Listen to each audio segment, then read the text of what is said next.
रक्ताच्या नात्यावरचा विश्वास उडावा आणि माणुसकीने मान खाली घालावी अशी एक थरारक घटना महाराष्ट्राच्या चंद्रपूर जिल्ह्यातून समोर आली आहे. ज्या बापाने पोटच्या पोरीला वाढवलं, तिला मोठं केलं, त्याच बापाचा काटा खुद्द मुलीनेच काढलाय. पण धक्कादायक बाब ही की ही मुलगी साधी सुधी नव्हती, तर ती स्वतः आता पोलीस दलात कार्यरत आहे. ज्या वर्दीची शपथ आपण गुन्हेगारांना पकडण्यासाठी घेतो, त्याच वर्दीच्या आडोशाने एक मुलगी तब्बल 3 वर्ष आपल्या बापाच्या हत्येचा गुन्हा लपवून बसली होती.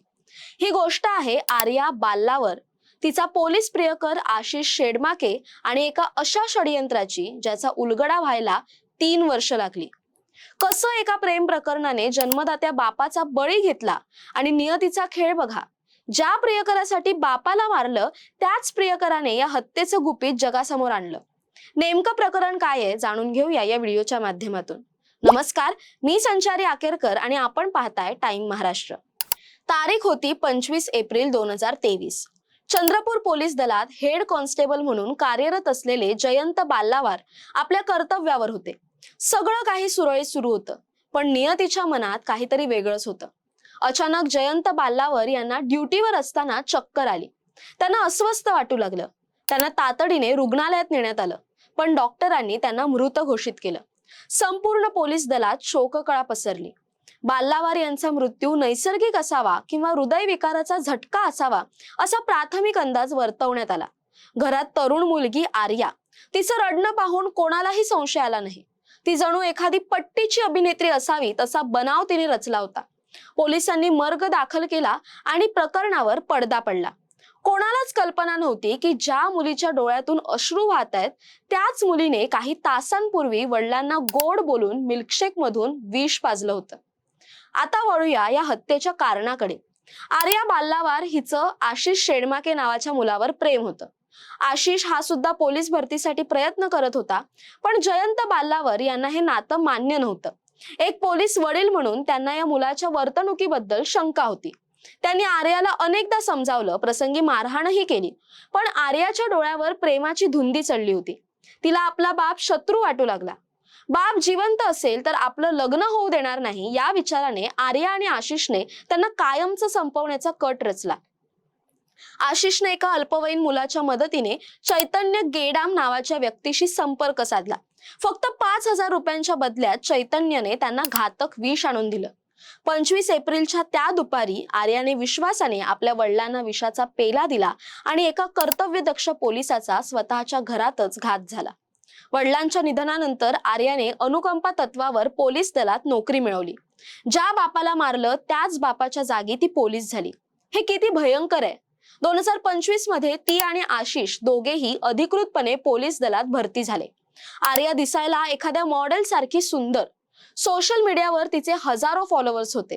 वर्दीतले फोटो टाकून ती स्वप्नपूर्तीचे मेसेज लिहायची.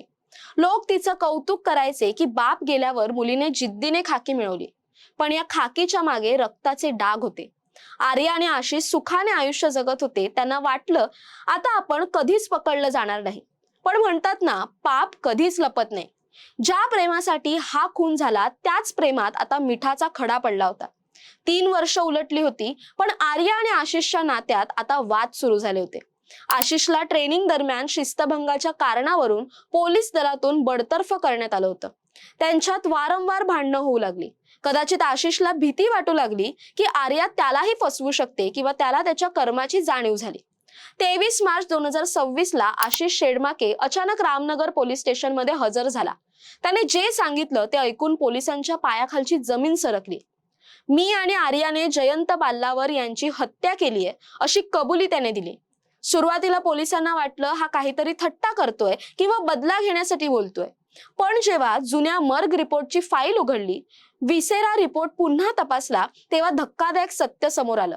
जयंत बाल्लावर यांचा मृत्यू नैसर्गिक नव्हता, तर विषबाधेने झाला होता. पोलिसांनी तातडीने चक्र फिरवली आणि आर्या बाल्लावर सह 4घांना बेड्या ठोकल्या. आज आर्या आणि आशिष जेलच्या कोठडीत आहेत. ज्या बापाने आपल्याला पोलीस बनवण्याचं स्वप्न पाहिलं, त्याच बापाच्या खुनाचा आरोप घेऊन आर्या आज गुन्हेगार ठरलीय. या घटनेने संपूर्ण पोलीस दल हादरले. जर आशिषने स्वतःहून कबुली दिली नसती तर कदाचित ही हत्या कधीच उघड झाली नसती. हे प्रकरण आपल्याला बरंच काही शिकवून जातं. प्रेम करा, पण प्रेमात इतकंही अंध होऊ नका की तुम्हाला जन्मदात्यांच्या रक्ताची चव गोड वाटू लागेल. आज समाजात या घटनेबद्दल तीव्र संताप आहे. एका मुलीने आपल्या स्वार्थासाठी संपूर्ण नात्याला काळीमा फासलाय. पोलीस उपनिरीक्षक दराडे या प्रकरणाचा सखोल तपास करतायत. आरोपींना कडक शिक्षा होईलच, पण गेलेला बाप पुन्हा येणार नाही. मित्र हो, तुम्हाला या घटनेबद्दल काय वाटतं? आर्याला कोणती शिक्षा मिळायला हवी? कमेंट्स मध्ये नक्की सांगा. तसेच अशा नवनवीन व्हिडिओसाठी टाइम महाराष्ट्राला सबस्क्राईब करा. धन्यवाद.